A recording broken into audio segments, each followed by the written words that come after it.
Miss.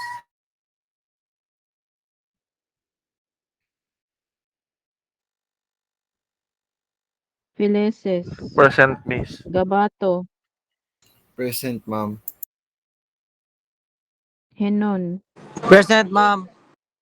Hernandez, Present, ma'am. Ibarra. Ay, si Lawrence nasa school, di ba? Wag na to sila gibuhat. Libron, Present, ma'am. Lucero, Mahinay, Present, Miss. Present, ma'am.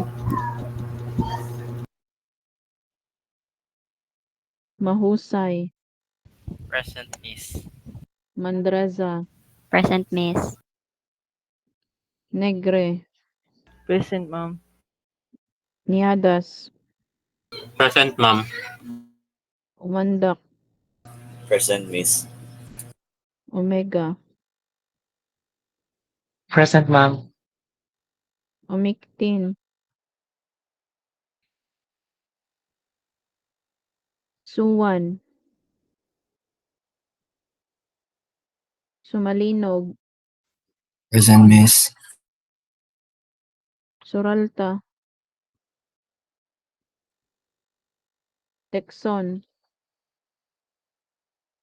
Present, Miss. Tuto,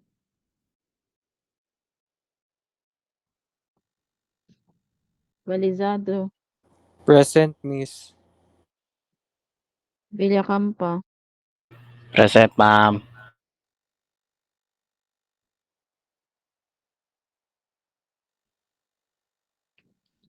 okay.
Okay.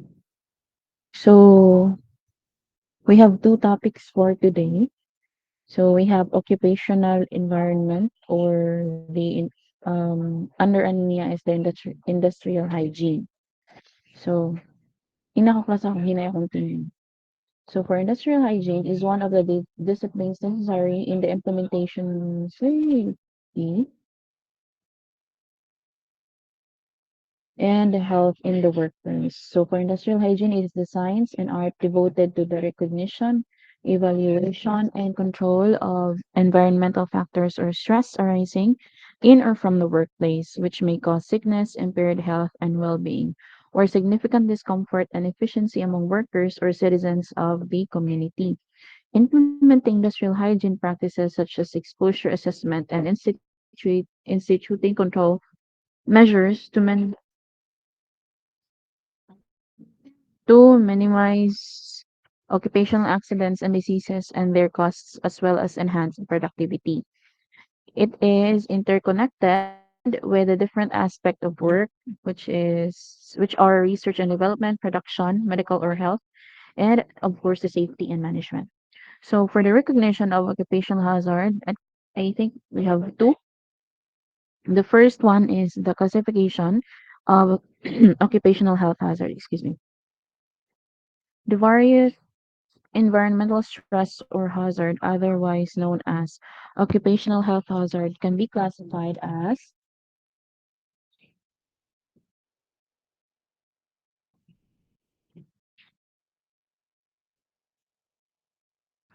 chemical, physical, biological, and ergonomic. So for chemical hazards, the occupational health hazard arise from inhaling chemical agents in the form of vapors, gases, dusts, fumes, and mists, or by skin contact with these materials. The degree of risk handling a given substance depends on the magnitude and duration of exposure. So we have um types of chemicals hazard here. The gas first is the gases, substances in gaseous state and are airborne at room temperature.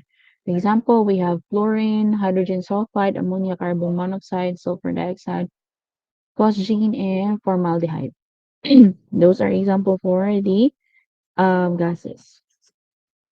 So for vapor, results when substances that are liquid at room temperature evaporate. So example, components of organic solvents, uh, benzene, toluene, acetone, xylene. Mist, fine particles of a liquid float in air. So particle size 5 to 10 micrometer approximately.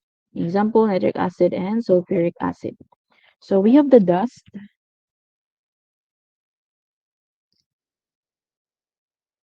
Ito kasi.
Okay, next is the dust. Solid harmful substances are ground, cut or crushed by mechanical actions, and fine particles float in air. So particle size mga 1 to 150 micrometer. Example, metal dusts and asbestos. For fume, gas na siya, such as metal vapor, condensed in air, chemically change and becomes fine solid particles which float in air. Particle size about 0.1 to 1 micrometer. So, muna siya ang mga examples. Next, aside from chemical hazard, we have the physical. So, physical hazards, problems relating to such things are extremes of temperature, heat stress, vibration, radiation, abnormal air pressure, illumination, noise, and vibration are, di balik ang vibration. Sakto rin, lagi. Are physical stresses. So we have here the extreme pressure. So extreme pressures, extreme heat and cold rapidly affects the amount of work that people can do and the manner in which they do it. In industry, the problem is more often high temperatures rather than low temperatures. Mm, let's see.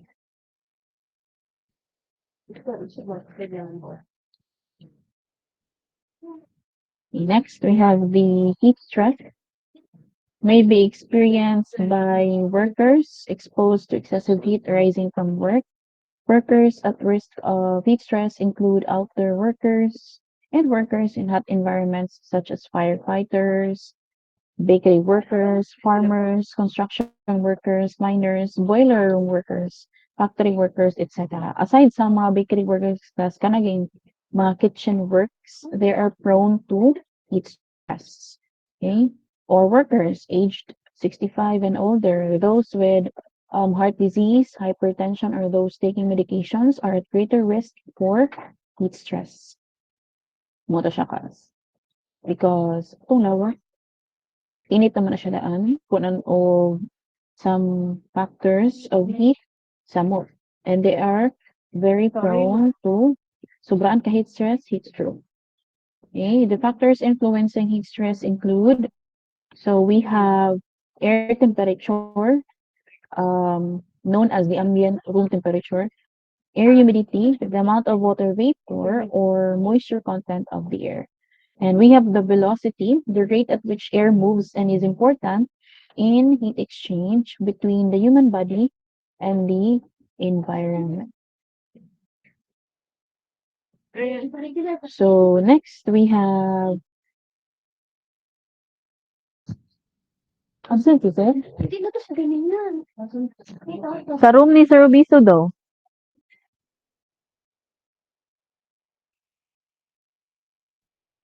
Nandiyan pa siya.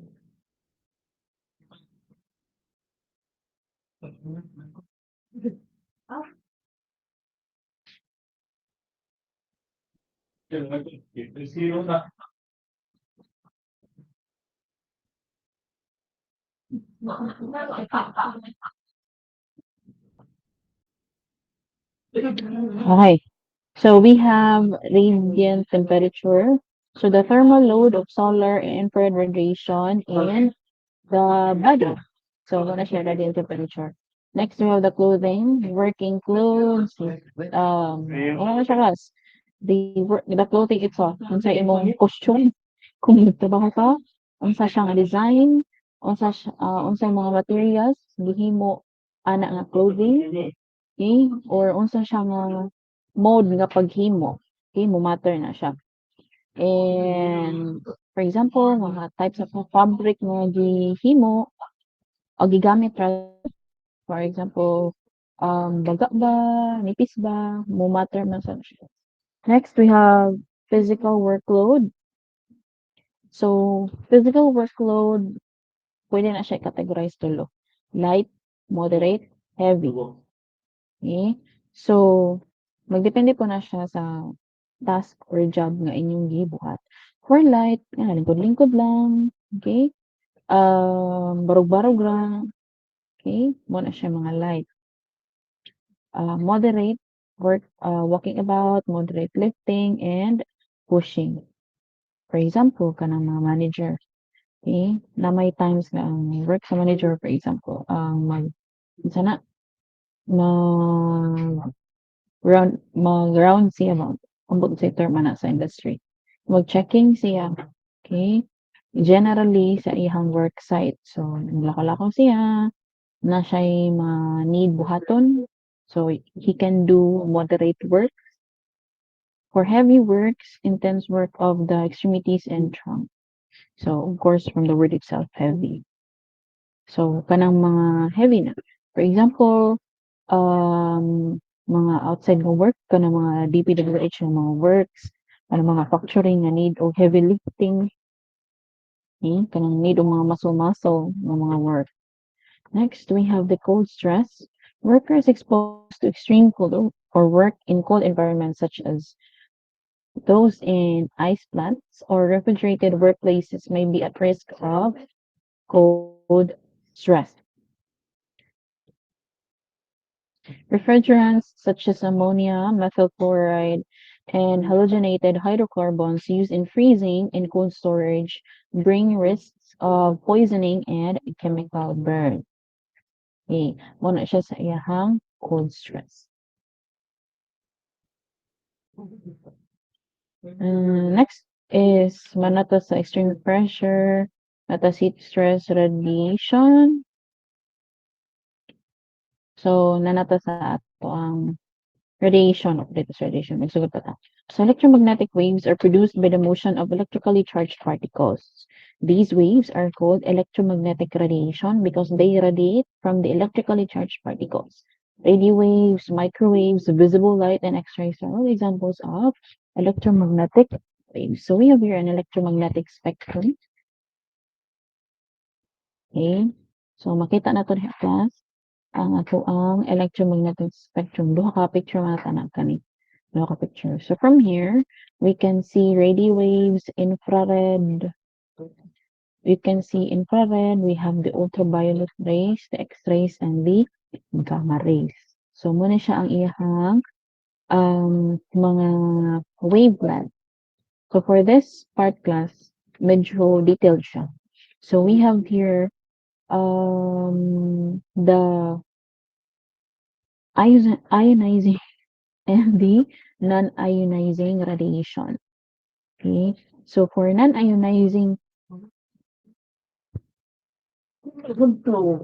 for n-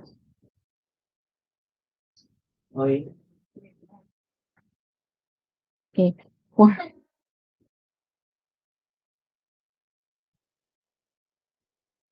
non-ionizing radiation class, naatay visible light, we have infrared and the microwave. This one. Makita ba ninyo?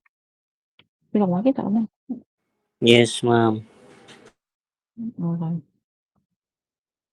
So, for the non-ionizing, we have the infrared, the microwaves, and the nawa na ko.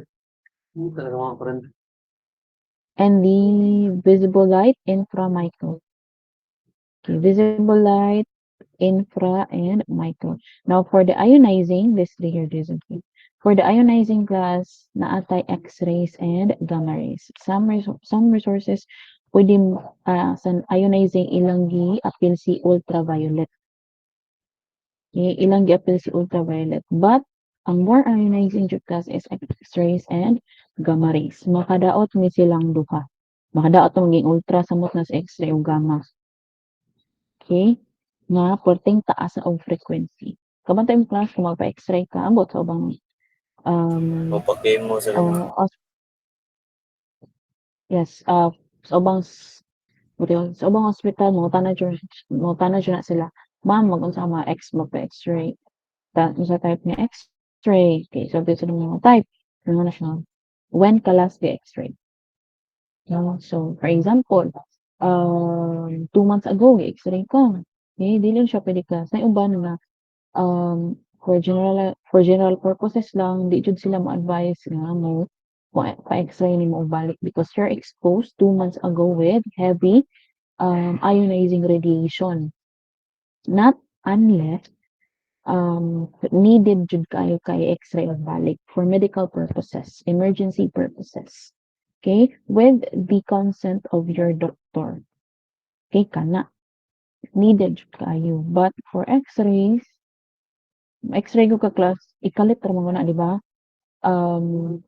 Mo-boost na sila or muhatag na sila o dako nga value sa X-ray radiation towards sa imong body. Nandili jud dapat na every month na lang sad ka magpa-X-ray no guba imong lawas. Okay, that's why kana sang chemo. Okay, chemo kung ako sa plus na siya tunga-tunga dere. For chemo, kabantay mo na makuan manglagas ang buhok because very heavy ang chemo.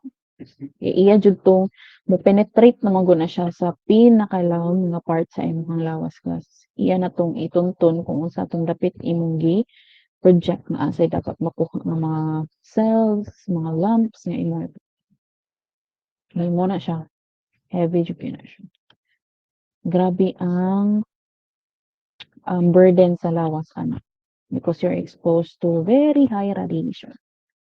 Okay? By the way, this is super extremely low frequency. This is extremely low frequency. We have the very low frequency. We have the low frequency, the medium frequency, the high frequency, the very high frequency, the ultra high frequency, and so on and so forth. Okay? Muna siya, guys. And for the formula of our wavelength, napa ni diri? Kani, sa red. For frequency is equals to C, or our speed of light divided by our wavelength. If you want to find your wavelength, it's just C over F. C is the speed of light, 3 times 10 to the 8. Okay? Muna siya. 3 times 10 to the 8. So, magamit sa ni siya ang nga formula in physics and electronics, labi na sa communication. Okay? So, ni siya electromagnetic spectrum, be familiar ani klasa. Mo ni siya ang wavelength. Okay? Not necessary nga saan kay na 10 nanometers. Pwede depende man sa frequency nga gihatag sa within this range. Right? Next, we have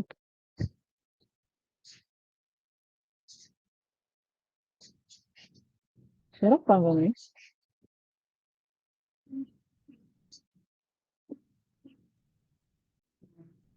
Video.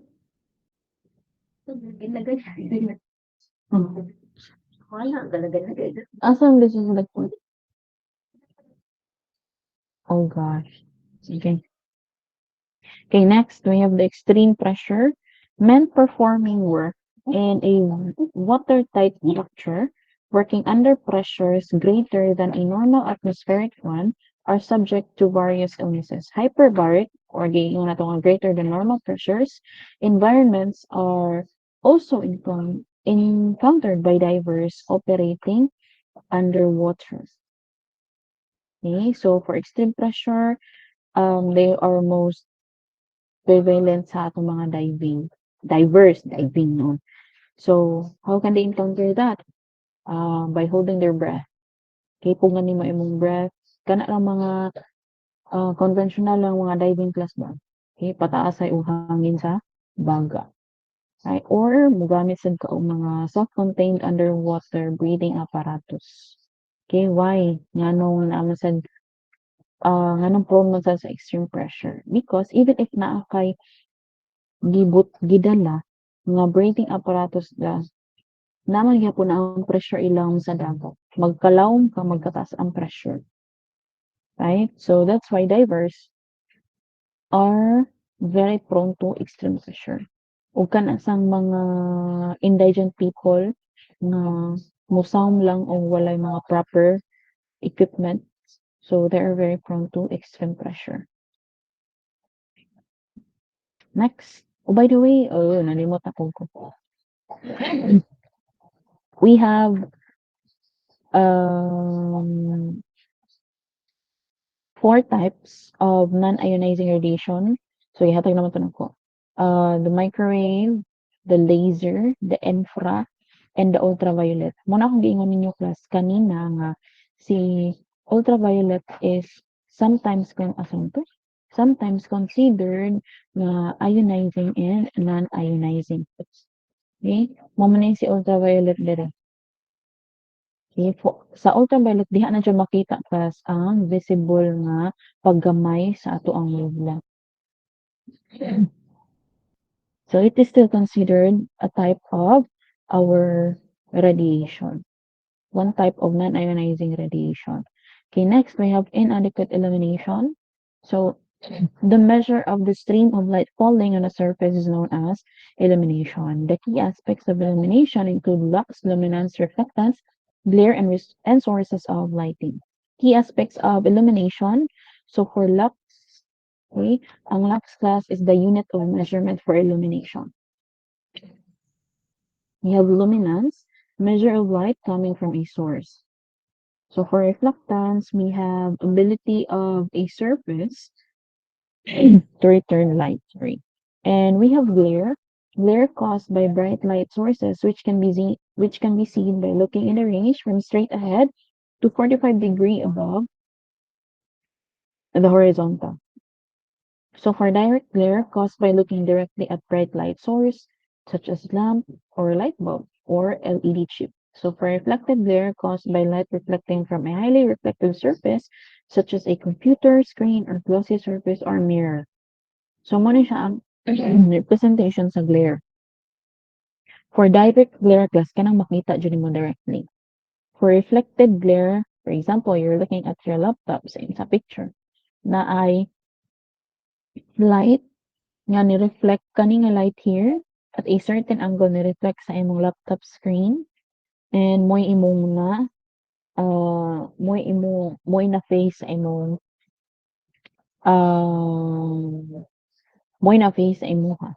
This is also a type for reflected glare kaning suga sa luyo ni reflect po siya sa imong computer screen back to you.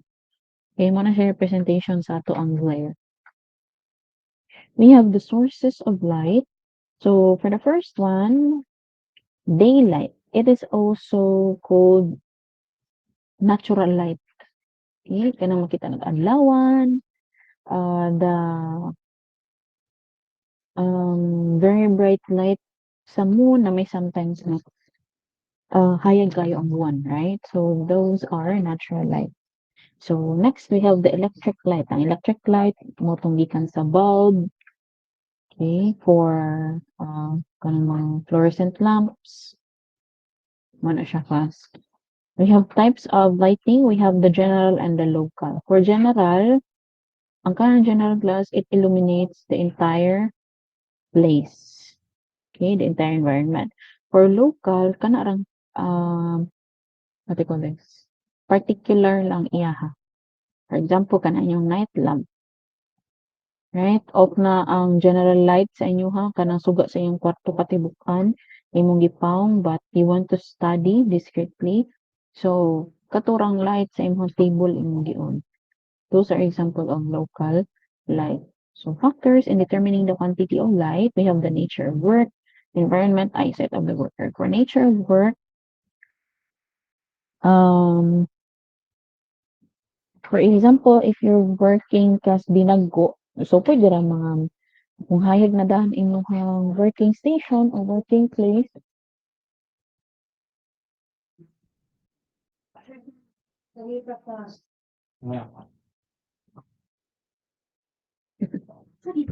So, pwede ra, gamay ra nga, like minimal light lang. But if you're working with, Open. if you're working with, kanang mga ginagmay kan class, di ko kabaw ko explain. Okay, example lang sa amuang sa ECE. If you are working with very small component, kita no, sulda class. Sulda ka og mga embedded nga mga ICs kanang very, very, very small. So you need more light. Okay? Kaya di man sad pwede nga kanang bungkag ang light nga imong gamiton or present sa imong surroundings. You are working on small objects, so dapat particular ka, detailed ka, especially in electronics. Because one small sayop, then damay na tanang circuit. Right? For environment, depende po sa environment nga imuhang gamit. Kung nagtrabaho ka o gabi and you needed more light, then mo tanang suga. Go. Pero kung ikaw nga tao, dili ka ganahan mo trabaho o hayag kaayo, right? Dili nimo feel mo trabaho kaya then you can do the dim light. Okay, depende jud sa imong environment class, sa imong preferences. For the eyesight, of course, from the word itself, eyesight. Kung medyo di ka kakita, nanginahanglan jud ka og nindot nga suga. Kung ikaw sobra pa sa 20-20 imong mata, then you can choose what preference you want. Right? So, kung ano dyan kas, tawag ni? From the words lang, nature of work, environment, eyesight of the workers. Diha masabot na dyan na. Next, we have the excessive vibration. So, a body is said to vibrate when it is in an oscillating motion about a reference point. So the number of times a complete motion cycle takes place during the period of 1 second is called the frequency. And frequency is the reciprocal of our time or period. And it is measured in hertz. Okay, vibration can be recognized by through touch and feeling. You can sometimes recognize it by sight. Example, nagamit ka og drill. Makita mo dyan ang imo nga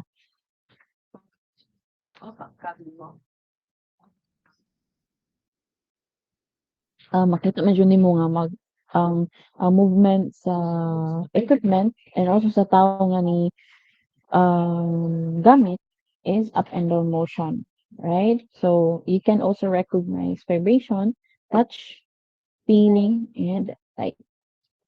We have noise. Noise are unwanted sound. Okay? A form of vibration conducted through solids, liquids, or gases.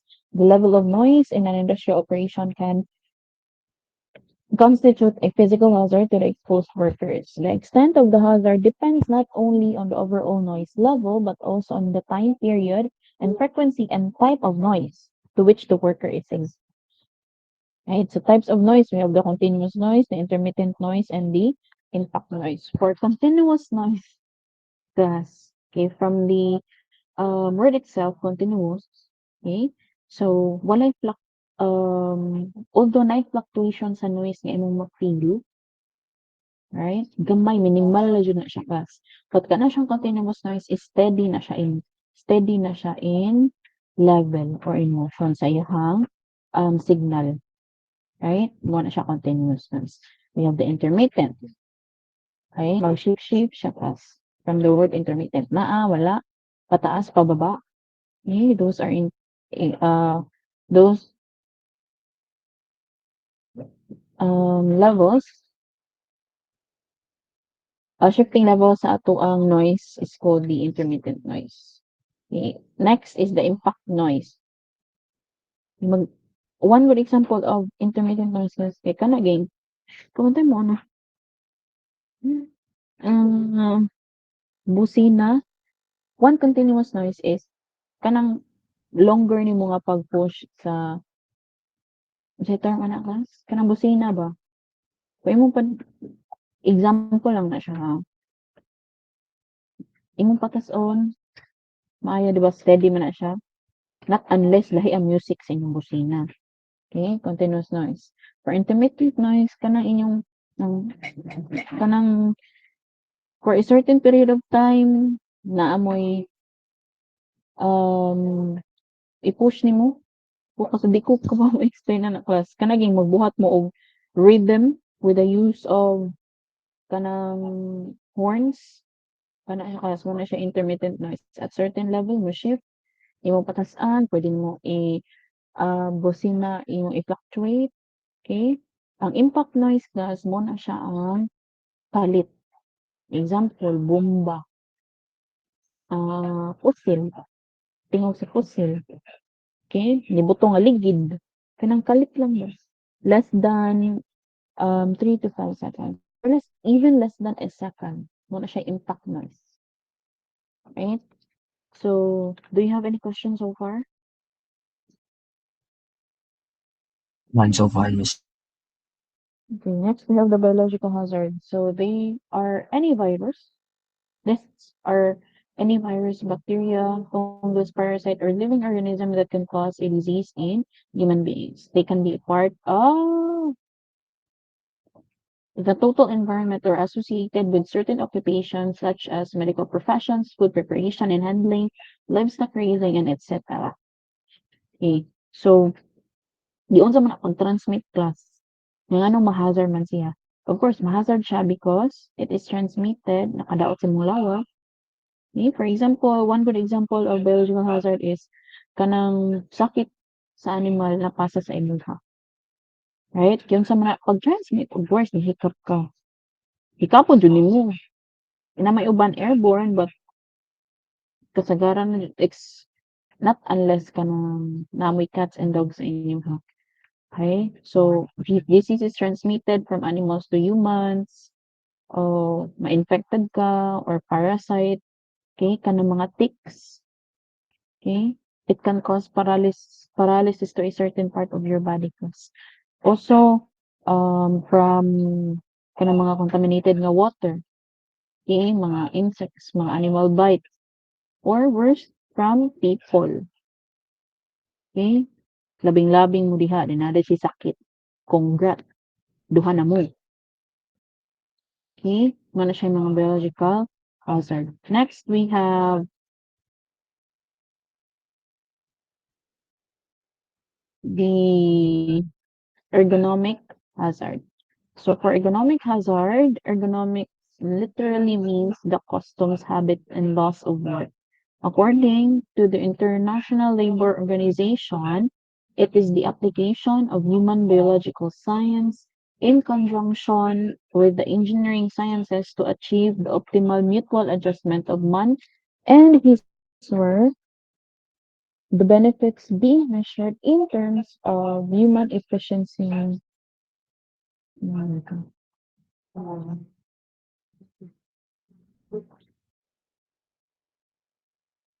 and well-being.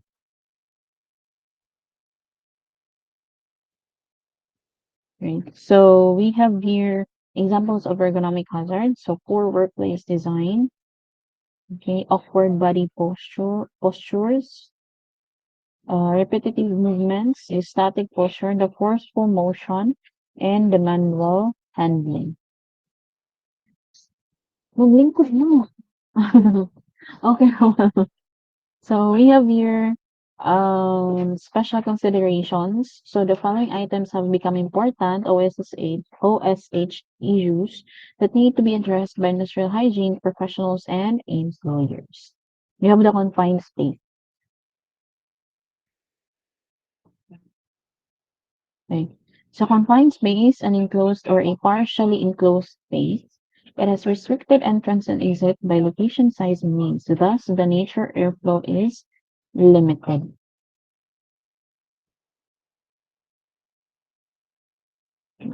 So kasagaran sa mga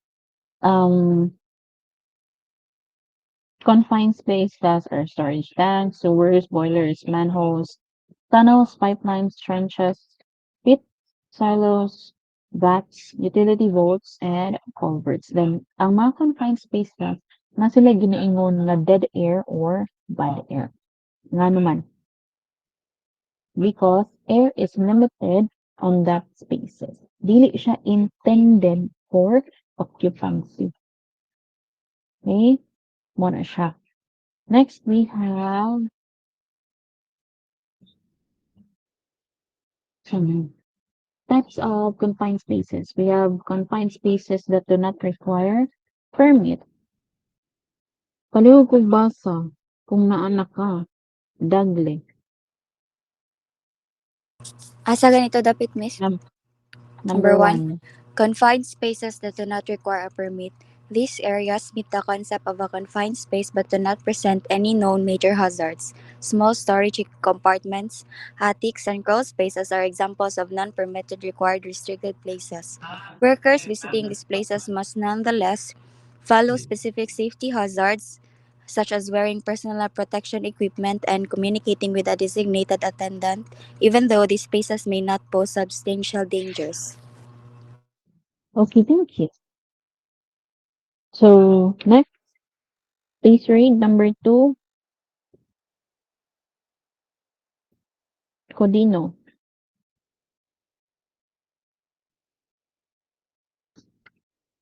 Wala.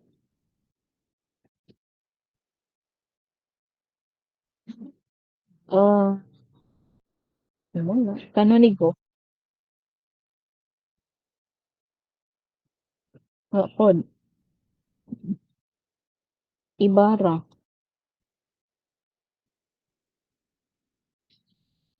Wala pod.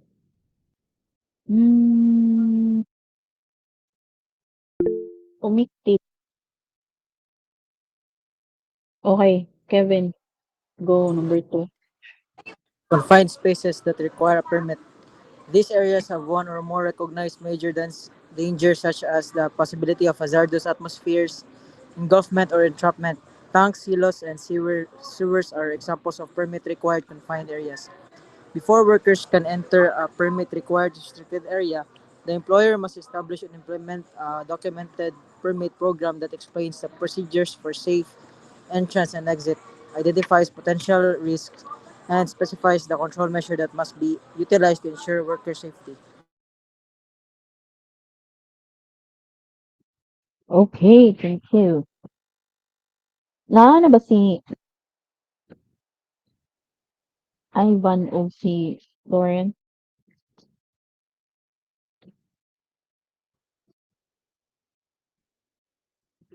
Okay, wala. Number Wala 3, pa ma'am. please. Prepare to para event ugma ma'am. Yes, yes. Number 3, Suwan. Try to try. Number 3. Yes, Miss. Restricted locations. These areas are intended for restricted human entrance and have unique access criteria. Elevator shafts, chimneys, and small crawl spaces are examples of limited places. Restricted locations can be either non-permit or permit required depending on the risk level. Okay, thank you. For number 4, kind restricted. Tuto. Miss, number 4 ka, Miss, no? Yes. Confined elevated spaces. These areas are placed above ground level and can only be reached via ladders, stairwells, or lifts. Roofs, towers, and raised platforms are examples of elevated spaces. Workers who access elevated confined spaces must adhere to certain safety protocols like using fall protection equipment and being mindful of the possibility of slips, trips, and falls. Okay. Thank you. So last, we have the mechanical spaces. So heating, ventilation, and air conditioning systems, boilers and turbines are example of mechanical equipment that may require maintenance. Nawa ko audio? Nawa ko audio class? Naami. Nara, Miss. Okay, okay. Thank you. That that may require maintenance or repair in these areas. Mechanical spaces can either non-permit or permit required confined spaces depending on their risk level. So workers accessing mechanical spaces must adhere to strict safety protocols like locking out and marking out equipment and adhering precise procedures to properly entering and exiting the space. Okay. Ano siya mga mechanical spaces. Next, we have hazards of confined space. We have the oxygen deficiency. Okay, dali lang na siya sabihin. Gamay ang oxygen. Less oxygen. Air is considered oxygen deficient. Ano na ipatin? Is oxygen... is okay na. Air is considered oxygen deficient when the oxygen content is less than 19.5% by volume.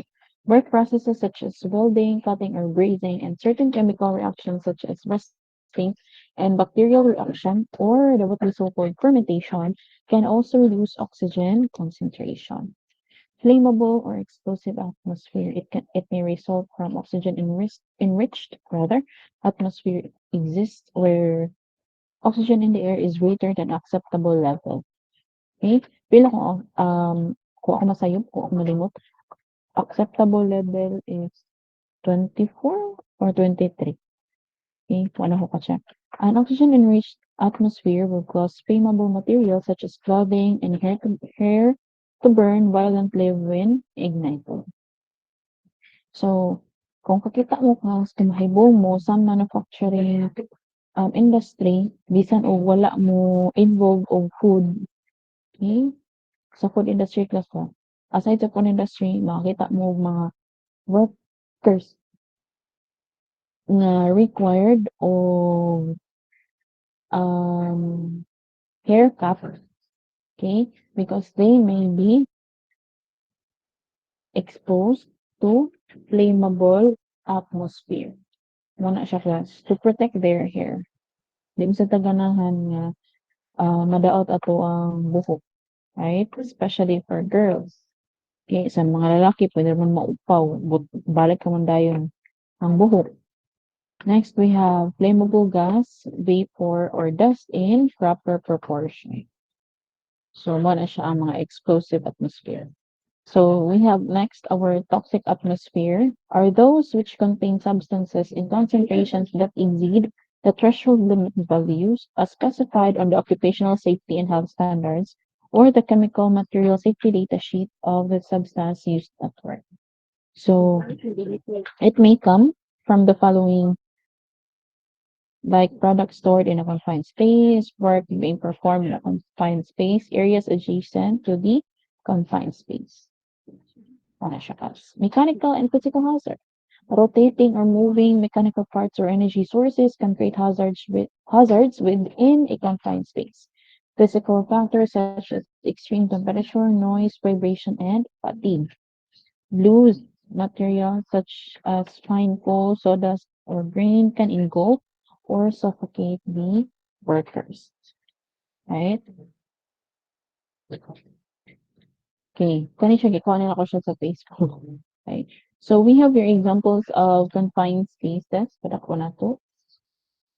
So tanks, manholes, boilers, furnaces, sewers, silos, hoppers, vaults, pipes, trenches, tunnels, ducts, bins, and pits. So ano siya examples of confined spaces. Hazards inside the confined spaces. Okay. Oxygen deficiency and enrichment, toxic gases, flammable gases, engulfment or entrapment, residual contents or chemicals, rotating parts, slips and trips, falling objects, pinch points, extreme noise, excessive heat, poor lighting, electric shock or the electrocution, radioactive source, improper isolation or blinding, the virus, bacteria, and fungi. Right. So, muna siya mga hazard inside the confined spaces. You know guys, ang kanang mga tunnel, okay, kan tunnel lagayan sa truck ba? They are also considered confined spaces. Kung atong basihan is daghan nga value sa cars, big or small, ang naa sa ato ang confined spaces. Because, diba naman dyan mo na, what if na ay sunog na hitabuan ang confined space? Okay? Cars cannot easily maneuver nga moatras lang. That's why it is considered a dangerous event. Okay? Or considered ng confined space ang ato ang tunnel. Right? I forgot unsa to siya nga unsa to siya nga panghitabo nga daghang patay kay na-trap sa tunnel. Dili to dire. So next, we have what is oxygen deficiency and enrichment. So acceptable level oxygen level inside a confined space is 19.5 to 23.5% oxygen level in air. For less than 19.5, muna siya sa deficiency, difficulty in breathing, loss of consciousness, and death are some effect for oxygen deficient environment. Enrichment, increased risk of fire. Right. Mandatory PPE during confined space entry.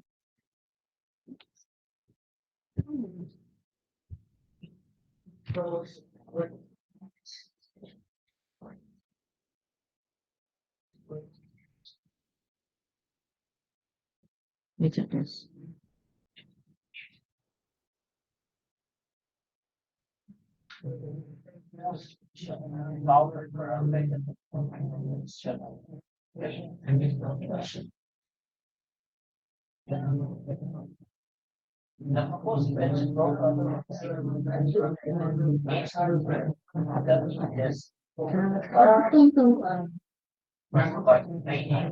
Okay, we have here. Wait. Oh, sorry.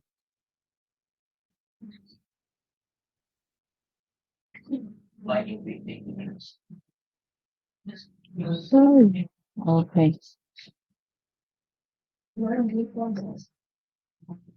So we have here helmet, okay, safety glass. Okay, we have the earplug. We have hand gloves. We have the coverall, the safety shoe, the escape mask, the personal gas monitor, the chin strap, and the safety harness. Inside ani, mura siyang bag, di ba class? Inside ani nana siya escape mask. Basin na yung mga gas leak, okay, for us to be safe. For the workers, dili asim ako. For the workers Kami mo ya. to be safe. Yun na ba yan? Okay. So behavioral effects of hazards exposure inside the confined space. Abnormal signs and symptoms. Unsay meaning ani? Miss, daghang meaning sa abnormal signs and symptoms. Kung ikaw nga tao, healthy ra ka. Kung healthy ra ka, ra healthy. Ikalat ka feel o mga symptoms or signs nga dili nimo feel frequently.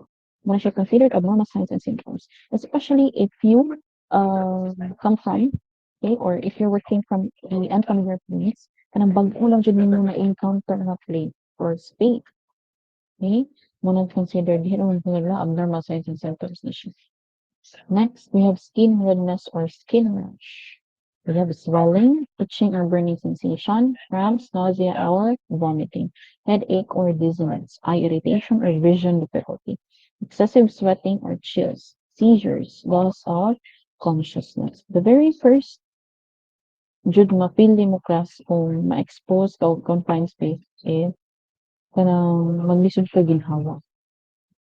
Right? After ka maglisod og ginhawa, there is less oxygen nga mapunta sa imong utok, sakit imong utok, malipong.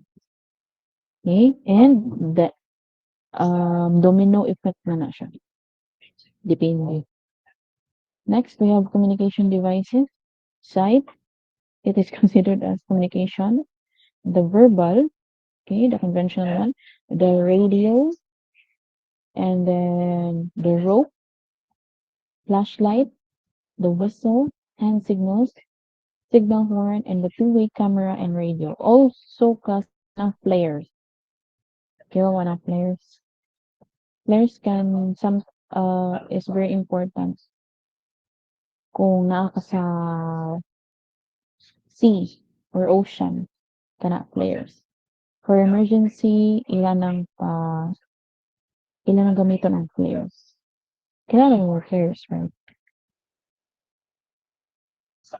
Right. Yes, We have your miss. emergency rescue. Okay, thank you. We have emergency rescue equipment. The tripod and the pole are restored. We have the air blower. We have the traffic cone, signboard. Sino gamay rin? Okay. We have the lifeline, the communicator. We have the safety booth. We have the headlamp, and torch. When I torch, explosion proof. Okay, we have the first aid box. We have the resuscitator, the breathing apparatus.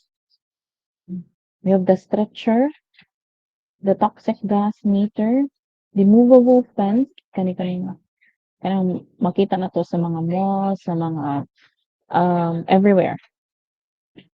Kanang lines, nga na yung mga lines, pwede na ibutang diha. Kana mo na siya movable fences. And the full body harness. For next, we have the IAQ. We have the indoor air quality. Refers to the quality of the air inside buildings as based on the concentration of pollutants and thermal. We have the temperature and the relative humidity, wetness and the coldness of air. So conditions that affect the health, comfort, and performance of occupants. So we have the sources here. Ventilation system deficiency, dili sakto ang iyang ventilation system or kuwang. We have the overcrowding, of course, it can affect tobacco smoke or generally smoke, microbiological contamination, outside air pollutants, off-gassing from materials in the office, furniture, and equipment. So we have poor housekeeping. Generally, bati tanan. Okay. So indoor air pollutants, we have the volatile organic compounds, the VOX, the formaldehyde, carbon dioxide, the monoxide, nitrogen oxides, sulfur dioxide, the ammonia, hydrogen, and sulfide dust. Other factors affecting occupants, we have the comfort problems due to improper temperature and relative humidity conditions. We have poor lighting, unacceptable noise levels, adverse ergonomic conditions, and job-related psychosocial stressors. Next, we have the methods of recognizing occupational health, stresses, and hazard. This is the second type. Okay. First type is the classification of occupational health hazard. And for the second type, this one. Okay. So for walkthrough or ocular inspection, okay. So for example, applicable na siya class for manager or supervisor. Okay. Monthly, for example, monthly inspection or just everyday walkthrough lang. Check-ups lang.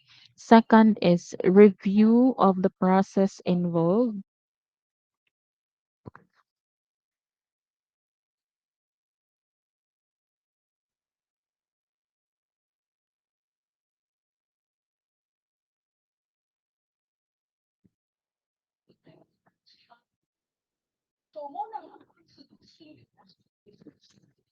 Tama ba ang kuan class? Background, dili ra. Delivery miss. Okay, okay. Okay, thank you. Okay. Okay. So review of process involved.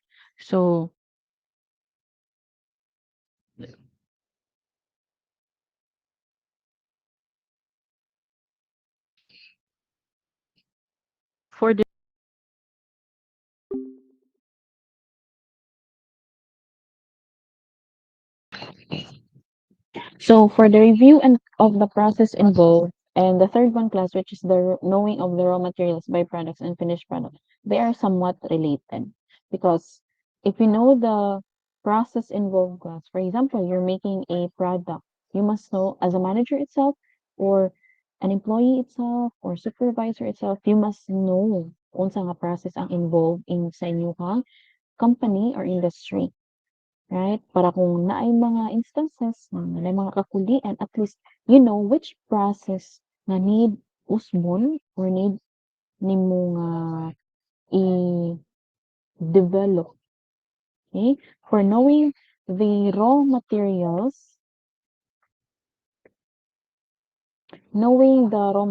byproducts, and finished products. So if you know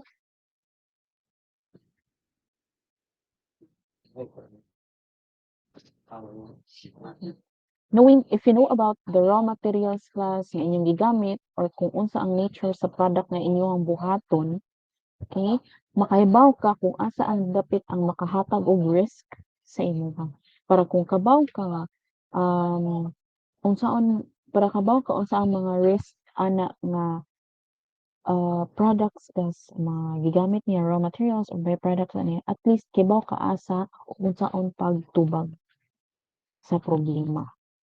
For example, you are making products nga involve og chemicals. So you knowing the process and you knowing the materials na dapat ibuhat ana nga product, okay? So dili jud ka tibuok kampante ka nga in case or instances nga naay mga leakage, mga spill, okay, or naay mga workers nga super exposed na ana nga product, at least kibaw ka unsaon pagtubag or unsaon pag-address ana nga problem. Okay? Muna siya class, especially kung chemical nga mga products, kanang mga heavy chemicals. Next, we have gathering workers' complaints. Okay? Of course, that is one good method for recognizing hazard. Okay, if one worker complains, maybe nasa iyang problema or nasa environment, you don't know what, right? But if a lot of workers complains on that specific space or specific process, then kana considered very, very much hazard na siya. Right? Complain. Complain, imong itubag ang complain. Unsam na siya nga complain. Unsam na siya nga process. Sa process, kung dili ko ba ang process na sa material or byproduct. Okay? Kung kabaw ka asa, para kabaw ka asa tubagon. And with the use of safety data sheet, ang safety data sheet does, nadiha ang mga information sa mga product na imong ginagamit di ay. Okay? Safety data sheet should contain identification, okay? Hazard identification. Identification class is the identification of the product itself. Then hazard identification, composition or information on ingredients, first aid measures, firefighting measures, accidental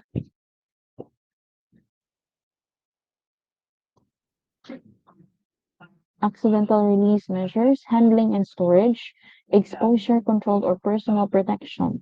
We have the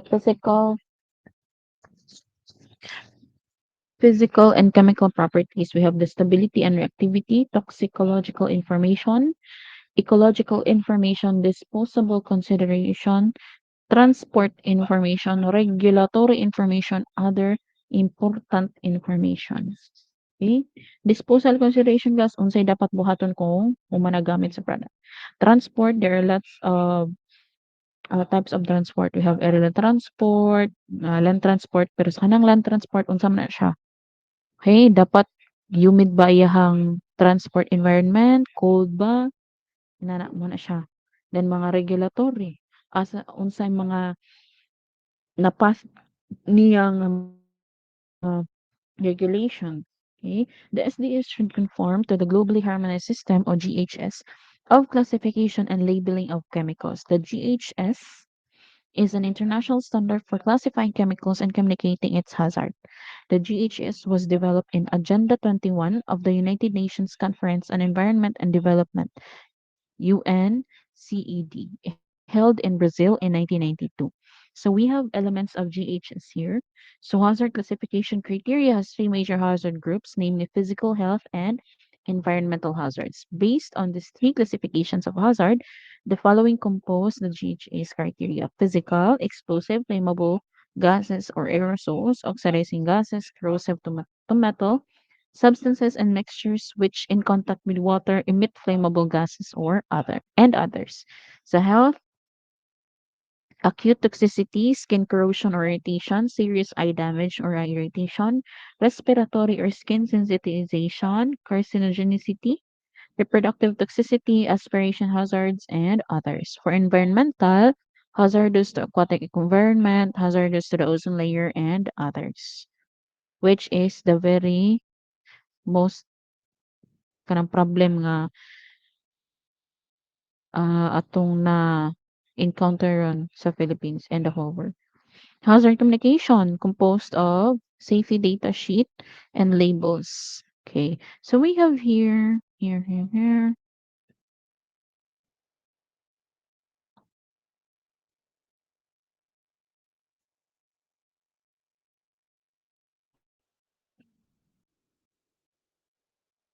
Okay. Examination class. Okay. So reference guide to GHS container labels. So we have here the product identifiers, the GHS spectrograms, the signal words, hazard statements, the precautionary statements, and the supplier identification. So for the product identifiers, unsa na siya nga product? Kani naka-green atong tanawon. For example, kani methanol. Okay? Mo na siya. And kani another phenol, chloroform. Okay? Muna siya mga example sa product identifiers. Next, we have the GHS pictograms. Ang pictograms kas kani mga ani, kani. Okay? Explosive, water reactive, peroxide forming. Nana, mga pictograms. And kani. Next, we have the signal words kani. Danger, warning, caution. caution. Okay, muna siya. Muna yung mga signal words. Next, we have the hazard statement. Ang hazard statement kani, highly flammable liquid and vapor, toxic if swallowed, in contact with skin, or if inhaled. Causes damage to organs. Muna siya ang ato ang hazard statement. Kani sa chicklets. Okay, next we have the precautionary statements. Ang precautionary statement, unsay dapat buhaton, unsay imong sundon. Keep away from heat, sparks, open flames, hot surfaces. No smoking, do not breathe dust, fume, gas, mist, vapor spray. Wear protective gloves or protective clothing. If swallowed, immediately call a poison center or doctor or physician. If exposed, call a poison center or doctor or physician. Muna siya example sa precautionary statement. Right? Next, we have the supplier identification. Makita na siya diri dapit. Okay? Ubos sa ato ang pictograms. Okay? Muna siya ang supplier identification. I don't know if you already experienced this, but for example lang class no, na ay na poison or na ay nakainom. For example, na ay nakainom og muriatic acid. Yung sa sadka niya, yung sa kay iyang nahunaw-naan, inom siya muriatic. Okay, for example, nakainom siya og muriatic acid class. If tawag ka, manaka og first aid, okay, immediately call a poison center or doctor or physician. But the physician is not visible in kanang going to your own home, right? So, ang imuhang choice ana is if the patient is not getting better, okay? So adto ka og mga hospital or centers. Okay, appropriate mga centers. So kana class naay instances nga mo of course, for example, unconscious ang patient. So ang duol o ang tawo nga ni kuyo, which is the first person nga nakakita sa iya after siya ma-poison, interview din sa doktor. Kung tanan ang doktor, naunsa ang pasyente, kay na-poison sir, or na-poison dok, unsay naka-poison? Ang sakit mo yung kawa ko kabalo dok. Ko you being a responsible person, okay, tan-aw nimo class. Okay, for example, kani. For example lang na, kuan ha ka ng muriatic acid kunong hay na siya. Okay. Either imong gipicturan, okay, ang container, okay, ang bottle sa imong muriatic acid, or gidaan nimo mismo ang container sa muriatic acid. Why? Because in there, okay, aside sa mga precautionary statement class, makita na nila ang what they call this, ang supplier identification. And naman na sila yung system class nga supplier identification, napod na siya times nga ang atuang mga bottles na ay details asa makita ilang safety data sheet kay sa safety data sheet class dito man na makita nila unsay mga materials or products na gigamit sa atuang muriatic acid. Then from there kibaw sila unsaon pagtubag, unsaon pag-treat sa patient. If wala na sila in choice. If they did sa kanilang mga general medicine, okay? So muna gamit kayo ang SDS, safety data sheet, labi na og dili gikan diri gikan ang product. Kanang imported siya kas ba? Imported, exported. Basta gikan abroad. Okay? So ang doktor nga ay familiar, so they can make use of the safety data sheet. Kung dili kuan yun na class, importante nga kabalo ka unsa nga product ang naka-poison sa iyaha. Okay? Kung pwede nimo picturean, pwede nimo videohan, or kung pwede madala, imong dadon, pero imong poston, di po mo gunitan diretso. Imong poston. Okay? Para kabaw sila nga amo ni siya. Right? Kasabot mo class? Yes, miss. Okay. Don't worry, naka-paste lang kuan ani, link.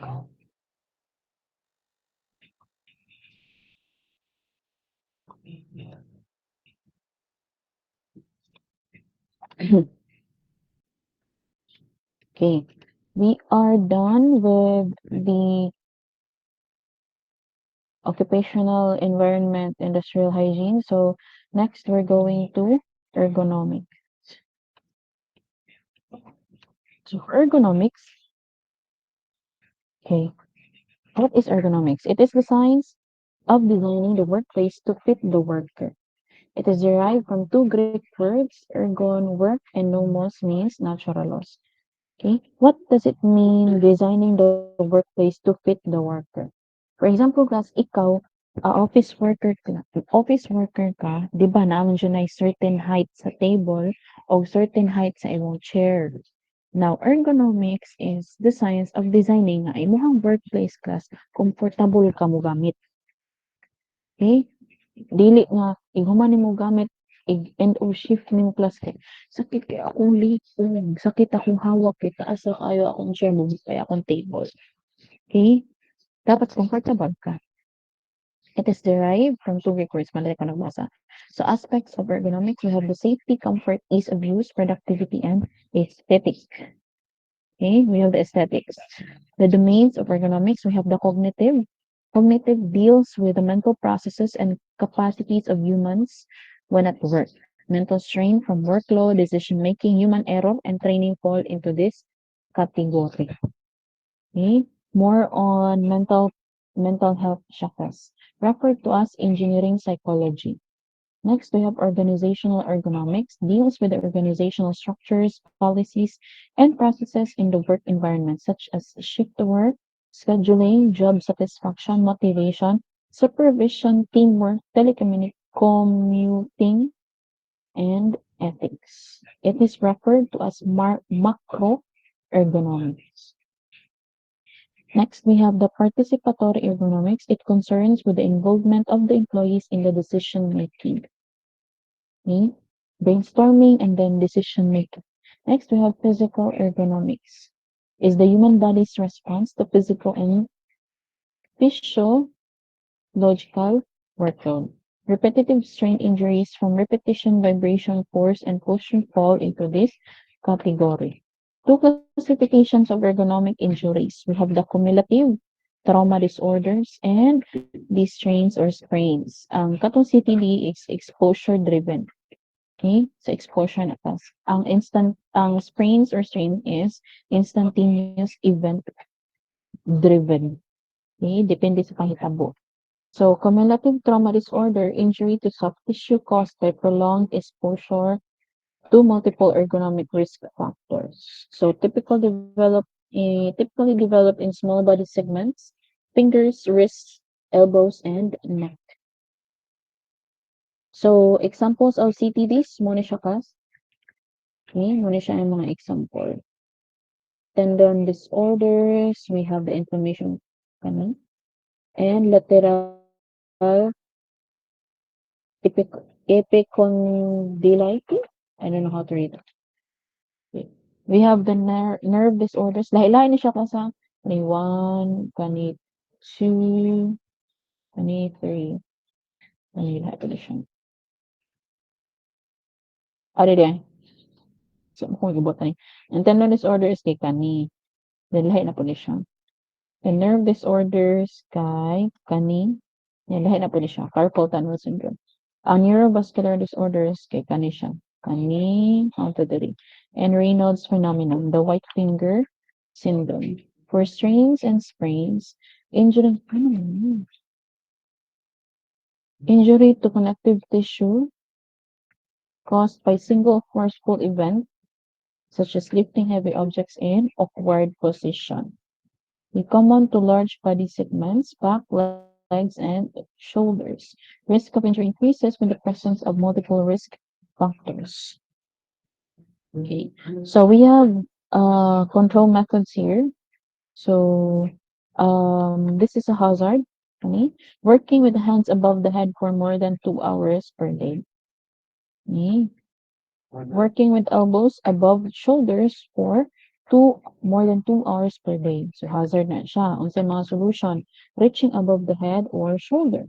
Keep items within close reach or elevate work areas. Okay. Next, we have another solution. Remove obstacles. Utilize equipment to raise, lower items or move items closer to worker. Okay, work smarter. We have another hazard here. Awkward body postures. Working with neck or back bent forward more than 30 degrees for more than 2 hours per day. Kani siya class mag-check na siya ang board, I think. And this one is breast cutting. So squatting for more than 2 hours a day. That's another hazard. Unsay kneeling for more than 2 hours a day. Sa mga solution, raise and or tilt the worker, tilt the work for better access, or use a stool for ground level work. Use tools with longer handles and alternate between bending, kneeling, sitting, and squatting. Okay? Dili ta pirmi bend, dili ta pwede kneel, dili ta pwede maglingkod pirmi. Okay? Atong puli-pulihon. Mag-bend, mag-kneel, mag-sitting, and squatting. Okay? Next, we have another hazard, upward grips. Gripping 10 or more pounds of force for 2 hours or more per day. Okay. So, muna siya. And pinching 2 or more pounds of weight or 4 or more pounds of force for 2 or more hours per day. Okay? Muna siya pinch me. Solution. Design work layout to reduce hand carrying. Reduce amount of items carried one at a time. Use non-pinch grip posture. Kanina, pinch grip na siya, guys. Use ergonomically designed tools and aids and use job or task rotation. Shifting.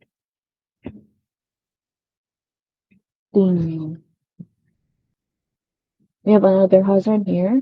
So, repeating same motion for more than 2 hours per day with hands, wrists, elbows, shoulders, or neck. Okay? Sige, balik-balik ang trabaho. Intense skiing for more than 4 hours a day, hashtag programmer. Okay? Or,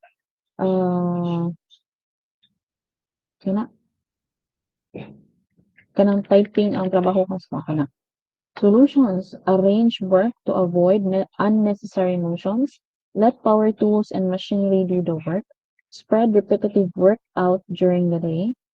Take stretch poses. Rotate tasks with coworkers if possible. Change hands or motions frequently. Okay? Dili lang steady. We have another hazard here. Pressing the body or part of the body against hard or sharp object, just like here. Standing, kneeling for prolonged periods of hard surfaces. Using tools with hard handle surfaces or short handles. Kung nail class, for example, kanang mag-drill, kanang small drilling lang ba. You can kneel, butangan ninyo og soft cushion or soft surface ang inyong usa ka tuhod. Okay? Or kung di mo ganahan, magdamog bangkito. Okay, wait a second.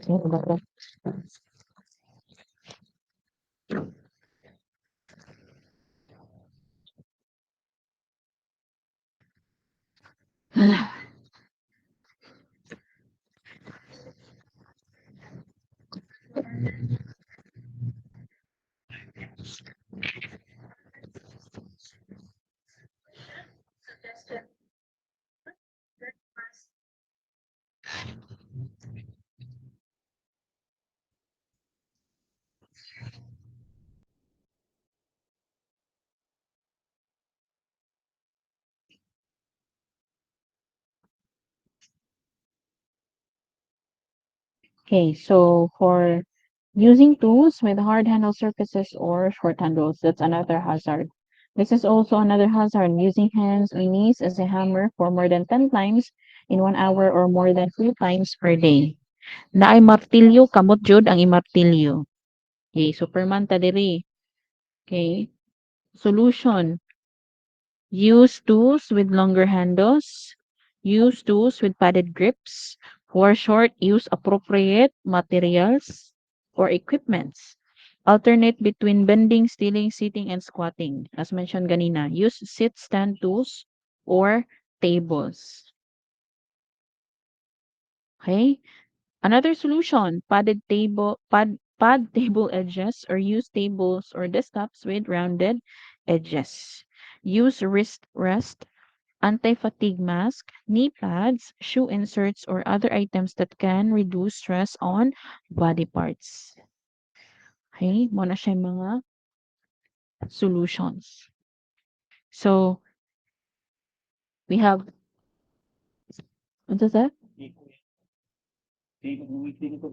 Uh,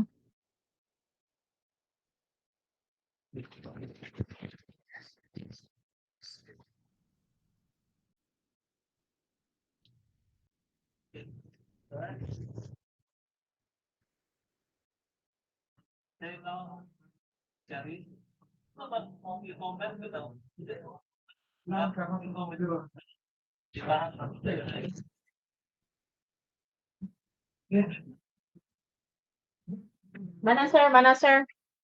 Akong gi-pinayan. I-try daw. Ano to, sir?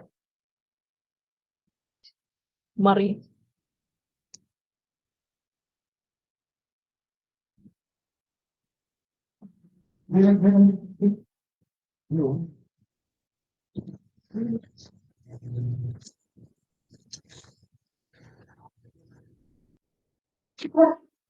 Okay, another hazard, lifting objects. So, lifting more than, di na ako nabasahon. Okay, so there is a right procedure when lifting object class, okay, or heavy materials. So, natin mga hazard diri. Heavy, frequent, and awkward lifting. Very good kita na awkward lifting. So, solution. Managing for safer lifting. Plan lifts. There's no harm in planning kas. Bahala katawan kas ubang tao. Imuha is sakto lang jud pagka lift. Okay. Minimize lifting distances. Position materials to power zone levels. Avoid manually lifting or lowering loads to or from floor. Identify or reduce unstable or heavy loads. Reduce frequency of lifting and duration of lifting task.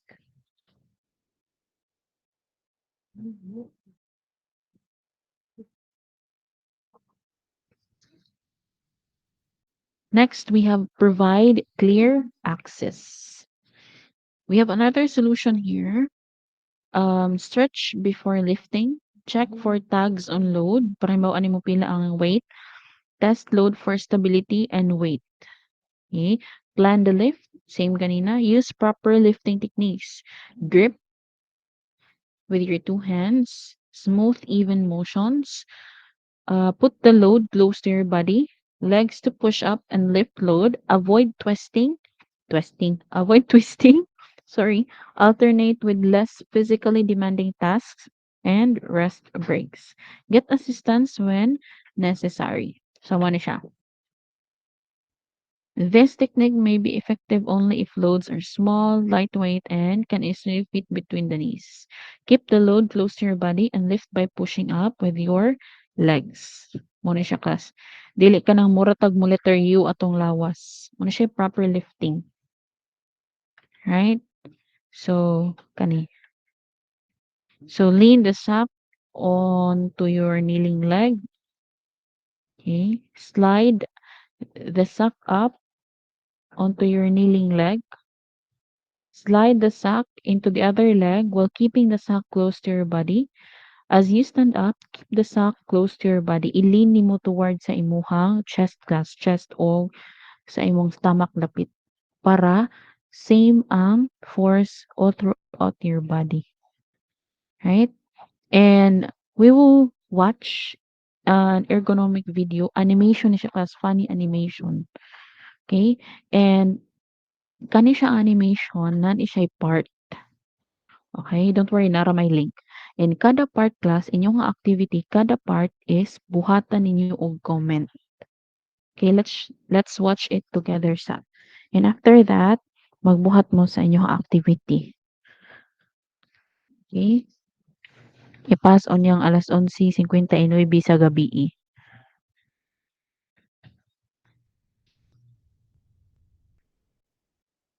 Ani.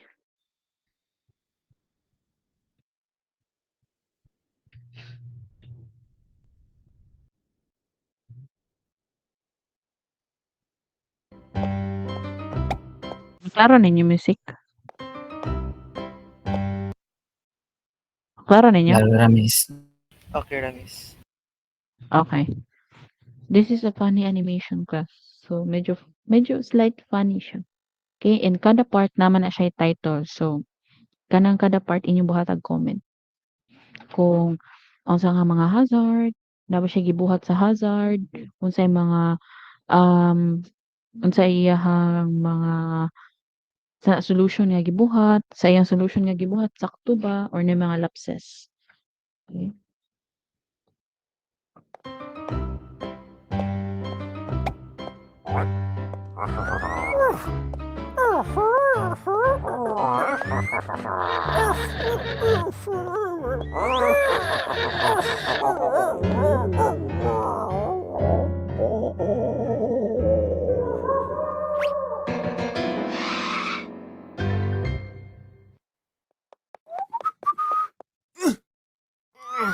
This is the first part.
Okay. Muna siya ang animation. Mga ninyo reaction. Muna to kung yung ganina. Ipas 11:59 PM. Okay? Magbuhat ra ko og work para magbuhat ra ko og para submission ninyo atong submit sa mga work sa G Classroom. Classwork like classwork. Okay? Do you have question? Kung utana mo, mga mo notes is dagan ta mo notes sa atin ako sa GC.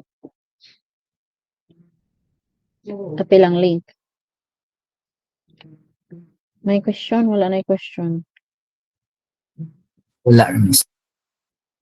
Naa si Canonigo? Kuyog daw silang kuhan, miss. Silang Ivan, ug Lawrence. Okay. Si Codino?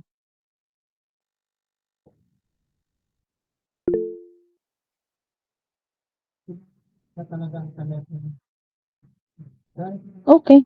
That's it. Oh, bisag pila ra basta na sense. Di pod usa ka buok. Di pod duha ka buok. Okay? So, that's it everyone.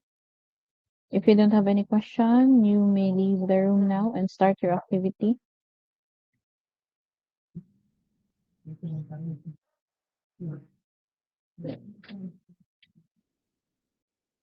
Kung ano may question. Bye everyone. Thank you, miss. Bye. Bye, miss. Thank you, miss. Bye, miss. Thank you, Bye, miss. miss. Bye. Bye, miss.